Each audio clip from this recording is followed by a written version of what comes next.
morning. Papakainin ko po yung aking baby dog. Gamit ko po yung pet feeding bowl, mga kapitbahay. Ayan po, guys. Mura lang po yan sa aking TikTok shop. 9 pesos lang po. Kaya kung meron kayo mga 4 baby, magaling yan sa inyong mga 4 baby, mga kapitbahay. Cat or dog, pwede ito gamitin.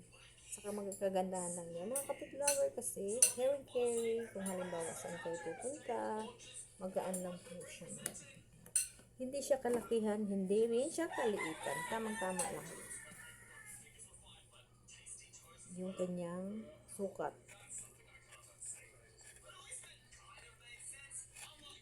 Bagay ito sa inyo kung meron kayo mga cat, yung maliliit na dog, katulad ko, maliit lang yung dog ko, mga kapitlover, malaki lang sa tingin sa camera, pero sa personal, maliit lang po, mga kapitlover.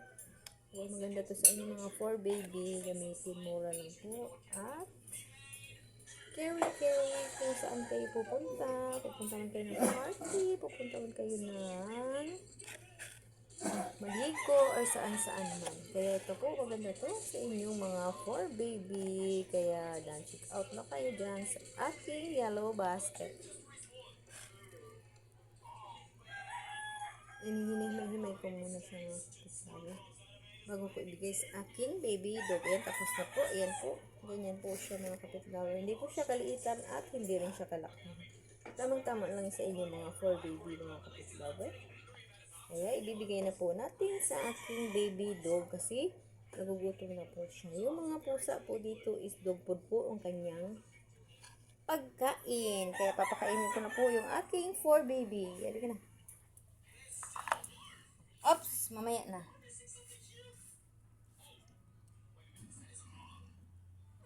Oh, gutom na rin ikaw? Mamaya na. Ay, si baby dog mo na. Dog food naman yun sa inyo, diba? Ayan po, kumain na po yung aking baby dog. Ayan po, maganda po yan sa inyo mga 4 baby cat or dog. Mura lang po yan, 9 pesos lang po. Tapos, di siya kalakihan, hindi rin siya kaliitan. Katamtaman lang po yung laki ng kanyang feeding bowl, mga kapitlaban. Kaya yan po. I-add to cart nyo na yan, and then check out na. Wait lang. Ingay ng mga kapitlover. Wait lang.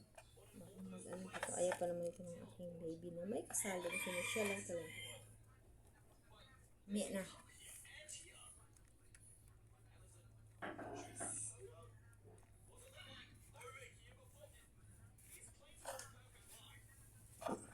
Sige na.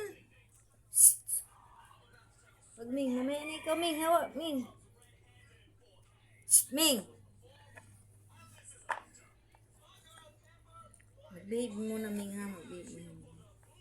Sige, luwarsak muna ang aking papakainin. Meron po siyang, yan po yung sa ulo niya na flower, sunflower na yung design. Kasi po, may sugat po ang kanyang noo. Pero ginamot ko na po yan. Okay. Kaya nilagay ko siya ng ganyan para hindi na niya kamutin. Hindi niya maabot kasi niya pag wala siyang ganito, mga kapitlawan. Nilalagay ko sa ulo niya para safety. Nilagyan ko na lang para hindi niya makamot yung kanyang sugat. Para gumaling na talaga ng tuluyan, mga kapitlawan. Hawakan ko na lang yung ganito.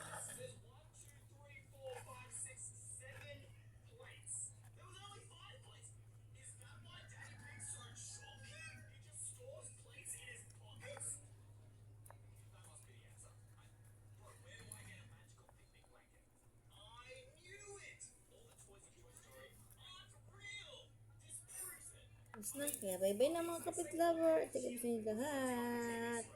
Gusto po kumain yung aking baby dog. Ito lang po, oh. Hindi siya kaliitan at hindi rin siya kalaki. Tamang-tama lang. Oo.